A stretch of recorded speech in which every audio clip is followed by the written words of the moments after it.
देख रहे हैं 24 न्यू इंडिया और मैं हूं आपके साथ निधि सिंह। AIMIM चीफ असादुद्दीन ओवैसी ने भारत चीन पर संसद में दिए गए रक्षा मंत्री राजनाथ सिंह के बयान पर हमला बोला है।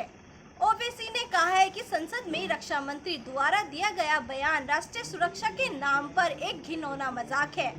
रिपोर्ट देखिए। इसके साथ ही उन्होंने कहा कि रक्षा मंत्री का बयान बेहद कमजोर और अपर्याप्त है। सोशल मीडिया पर ओवैसी ने कहा कि रक्षा मंत्री के बयान पर उन्हें संसद में बोलने की अनुमति नहीं थी। उन्होंने कहा कि अगर उन्हें इजाजत मिलती तो पूछता कि रक्षा मंत्री क्यों नहीं कहते कि चीन ने हमारी 1000 वर्ग किलोमीटर क्षेत्र पर अवैध कब्जा कर लिया है, जहां हम पहले गश्त करते थे। ओवैसी ने पूछा, इस अवैध कब्जे के लिए जिम्मेदार कौन है?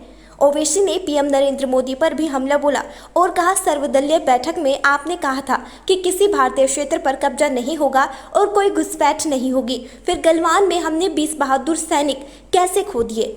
उस रात क्या हुआ था? सरकार हमारे बंदी सैनिकों के बारे में सच क्यों नहीं बता रही है? ओवैसी ने कहा, आपने संसद में यह क्यों नहीं बताया कि आपने चीन से मांग की है कि LAC पर अप्रैल 2020 से पहले की स्थिति जैसी यथास्थिति बनाए रखी जाए अथवा मौजूदा स्थिति को ही यथास्थिति माना जाए। AIMIM चीफ ने कहा, आप मिलिट्री को कह रहे हैं कि बात करें, जबकि कई दौर की बातचीत विफल रही है। इस प्रक्रिया को सशस्त्र बलों पर क्यों धकेला जा रहा है? राजनीतिक निर्देश सशस्त्र बलों को क्यों दिया जा रहा है? कूटनीति में उलझना उनका काम नहीं है, ये सरकार का काम है।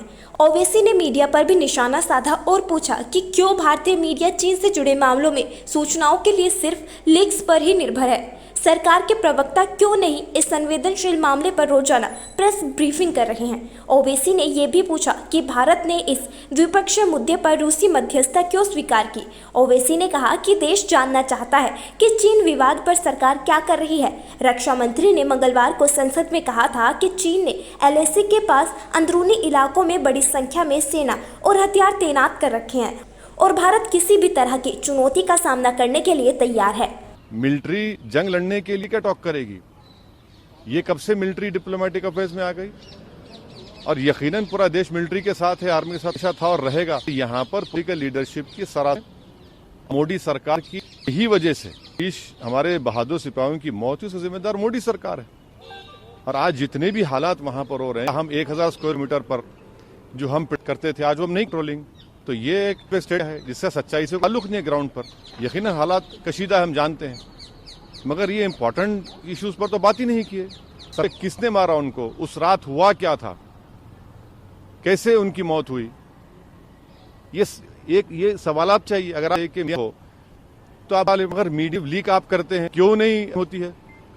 खेल की जंग हो रही थी, उस चीफ आर्मी और बड़े बड़े लोग आप मीडिया को ब्रीफिंग देते थे। खाली सेलेक्टिव लीक्स हो रहा है इस बारे में।